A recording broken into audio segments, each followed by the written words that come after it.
पिंकी खुश होकर उसे अपनी गोद में उठा लेती है। खेलते खेलते अंधेरा हो गया। पप्पू, कुछ करो, मैं ज्यादा देर तक ऐसे लटक नहीं सकती।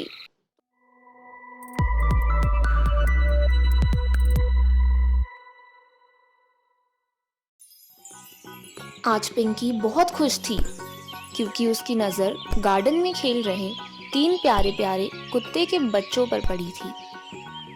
तीनों एकदम छोटे छोटे और बड़े प्यारे थे। वह तीनों सभी बच्चों का आकर्षण का केंद्र बन चुके थे। सब उन्हें खिलाने की कोशिश कर रहे थे। तभी उनमें से एक बच्चा पिंकी के पास आके खेलने लगता है। पिंकी खुश होकर उसे अपनी गोद में उठा लेती है। बस फिर क्या था, पिंकी ने उससे दोस्ती कर ली और उसका नाम पप्पू रख लिया। पिंकी रोज गार्डन में आती, पप्पू को अपनी गोद में लेकर झूला झुलाती, स्लाइड करवाती और बिस्किट खिलाती। दोनों की गहरी दोस्ती हो चुकी थी। एक दिन पिंकी गार्डन में पप्पू के साथ ऐसे ही खेल रही थी। पप्पू, चलो आज हम पकड़ा पकड़ी खेलेंगे। मैं भागती हूँ, तुम मुझे पकड़ना। अब चलो मुझे पकड़ के दिखाओ। पिंकी आगे आगे और पप्पू पीछे पीछे। खेलते खेलते अंधेरा हो गया। सब बच्चे अपने अपने घर चले गए, पर पिंकी तो आज घर जाने का नाम ही नहीं ले रही थी। वो देर तक पप्पू के साथ खेलती रही।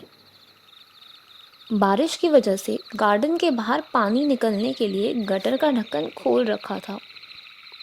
रात के अंधेरे में पिंकी की नज़र खुली गटर पर नहीं पड़ती और वह अंदर गिर जाती है। किसी तरह पिंकी बाहर की पाली पकड़कर लटक जाती है।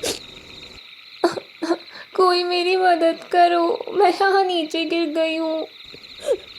पप्पू के अलावा पिंकी की आवाज़ सुनने वाला आसपास में कोई नहीं था।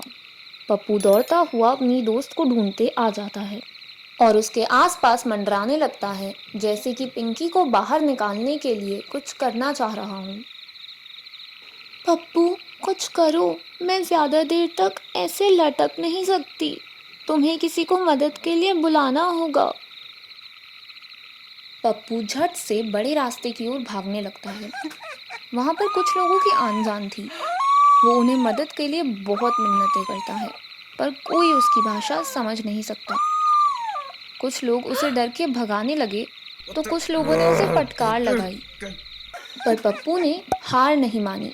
आखिर उसकी दोस्त की जिंदगी का सवाल था। फिर अचानक पप्पू की नज़र एक औरत पर पड़ी जिसके हाथ में पर्स था।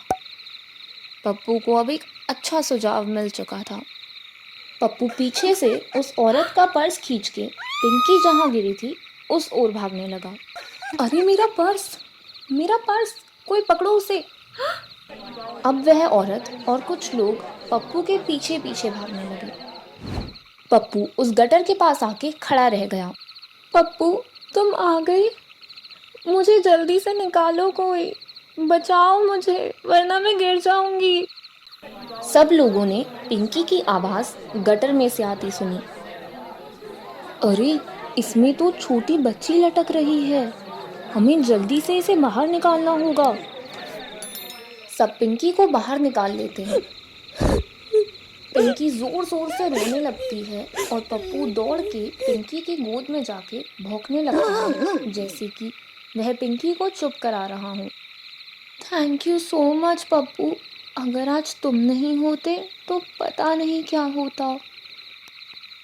बेटा, तुम ठीक तो हो? तुम्हें कोई चोट तो नहीं लगी ना? आंटी, मैं अब ठीक हूँ। मेरे दोस्त पप्पू ने मुझे आप लोगों की मदद से बचा लिया।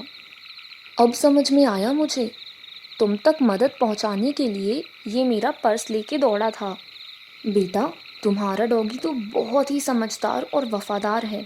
सब लोग पप्पू की तारीफ करते हुए उसकी सूझबूझ के लिए शाबाशी देने लगे और गटर का ढक्कन खुला रखकर छोड़ जाने वाले लोगों के खिलाफ कंप्लेन करने चले जाते हैं। पिंकी ने अपने दोस्त की वफादारी के लिए पप्पू को अडॉप्ट कर लिया और अपने साथ हमेशा के लिए घर ले आई।